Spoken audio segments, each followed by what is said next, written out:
The Universe with Kavi YouTube channel එකත් එක්ක එකතු වුණ ඔයාලා හැමෝටම සුබ දවසක් වේවා. අදත් වෙනදා වගේම විශ්වයේ දේවීය පණිවිඩ රැගෙන එන ඉතාමත් බලගත් දේවදූත අංකයක් ගැන අද අපි වීඩියෝ එකෙන් කතා බහ කරමු.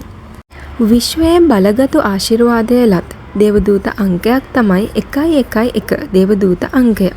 අද අපි කතා කරන්නේ මේ 111 දේවදූත අංකය කියලා කියන්නේ මොකක්ද සහ එහි තියෙන බලවත් භාවය ගැනයි.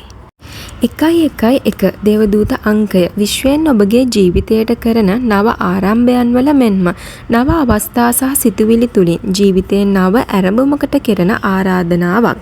ඒ වගේම බලපෑමක්. එය ඔබගේ ජීවිතයේ වර්තමාන සිතුවිලි සහ අදිෂ්ඨානයන්හි ඇති බලගත ස්වභාවය, ශක්ති සම්පන්න භාවය නියෝජනය කරනවා.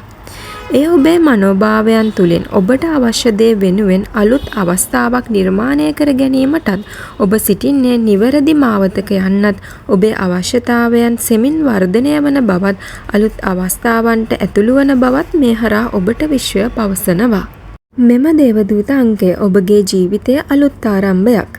111 දේවදූත අංකය ඔබට පෙනීම නව රැකියාවක්, නව සම්බන්ධතාවයක් හෝ ඔබගේ ජීවිතය තුළ සිදුවීමට නියමිත අලුත් අවස්ථාවක්. මෙම අංකය පෙනීමේදී ඔබ විශේෂයෙන් ඔබට අවශ්‍ය දේ මනෝභාවය තුළ සිතන්න. ඒ වගේම ඔබ ඔබව විශ්වාස කිරීම මෙහිදී වැදගත් වෙනවා. 111 දේවදූත අංකය ධනාත්මක සංකේතයක්. එය ගොඩක් වෙලාවට පෙන්눔 කරන්නේ වාසනාව සහ මූල්‍යමය සෞභාග්‍යය නිසයි.